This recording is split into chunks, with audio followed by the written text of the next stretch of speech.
Have you ever felt like your brain is turning into mush from endless scrolling? Maybe you've caught yourself in the middle of an Instagram marathon, wondering where the last 2 hours went. We're talking about something that secretly affects many of us: brain rot. Brain rot isn't some scary disease from a horror movie. It's what happens when you spend too much time on mindless activities like scrolling through social media, binge watching videos, or endlessly clicking on clickbait. You know that feeling when you've watched so many TikToks that you start dreaming in 15-second clips? That's brain rot creeping in.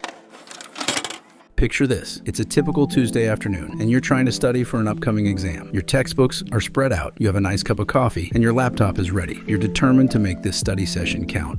Just as you're about to dive into Chapter 3, your phone buzzes. It's a message from a friend with an Instagram reel that looks hilarious. You think, I'll just check it out for a quick laugh. You open Instagram and watch the reel, but then you swipe up to see the next reel, and the next, and the next. Before you know it, you're deep into the Instagram reel rabbit hole. You've watched a dancing dog, a cooking hack you'll probably never try, and a prank video that has you in stitches. Time flies when you're having fun, right? You glance at the clock and realize an hour has gone by. 1 whole hour. Your textbooks are still lying there untouched. The coffee is now cold, and you can't remember what you were supposed to be studying in the first place. That's brain rot in action. You try to get back into your study groove, but it's hard to focus. Did you know it takes about 20 minutes to regain full focus after a distraction? Every time you pick up your phone, you're setting yourself back even further. This scenario doesn't just affect your study session, it starts to spill over into the rest of your day. You decide to take a break from studying and grab some lunch. While you're eating, you absent-mindedly scroll through your phone again, this time on YouTube. By the time you finish your lunch, another hour has passed. You were supposed to go for a jog to clear your mind and get some exercise, but now you're feeling sluggish and unmotivated. You decide to skip the jog and just chill on the couch for a bit. You turn on Netflix and start watching a new series. 3 episodes later, you realize the entire afternoon has slipped away. The next morning, you wake up feeling groggy. You didn't get enough sleep because you stayed up late trying to make up for lost time. You drag yourself out of bed, already dreading the day ahead, and the cycle continues. This might sound dramatic, but studies have shown that excessive use of the internet and social media can lead to cognitive overload. Our brains aren't designed to handle the constant barrage of information we get online. It's like trying to drink from a fire hose. Too much, too fast.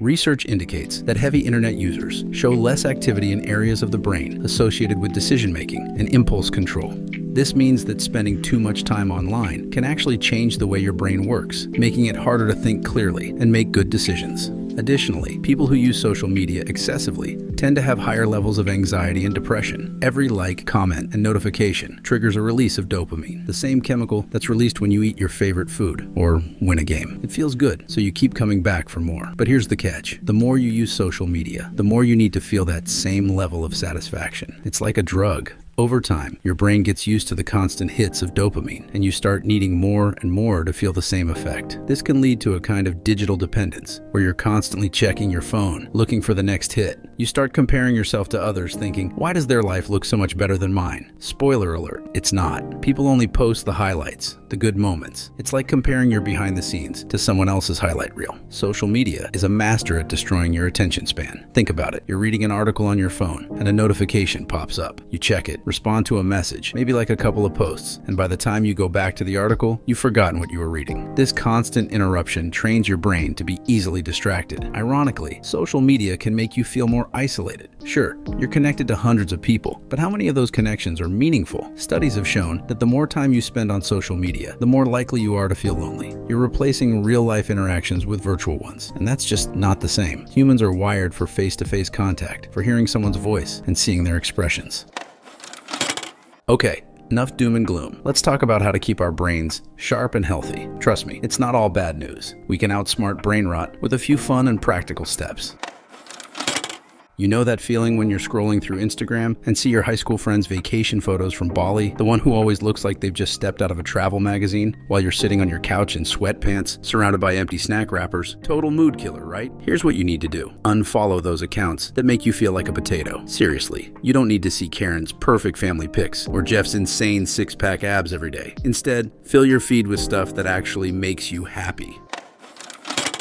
Call a friend, go for a walk, join a club, do things that actually make you feel connected. Picture this, you're at a coffee shop, and instead of being glued to your phone, you strike up a conversation with the person next to you. Maybe they're reading the same book you love, or they have a cute dog with them. Instant connection, right? Or how about joining a local club? Sure, it might feel a bit awkward at first, kind of like the first day of school all over again, but soon enough, you'll look forward to these meetings, sharing laughs, and making new memories. Trust me, social media can't replace the feeling of a real human connection.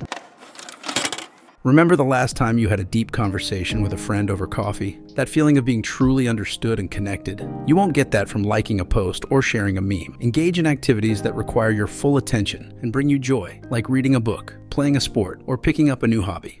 Anyway, that's all. Thank you for watching. Love you guys.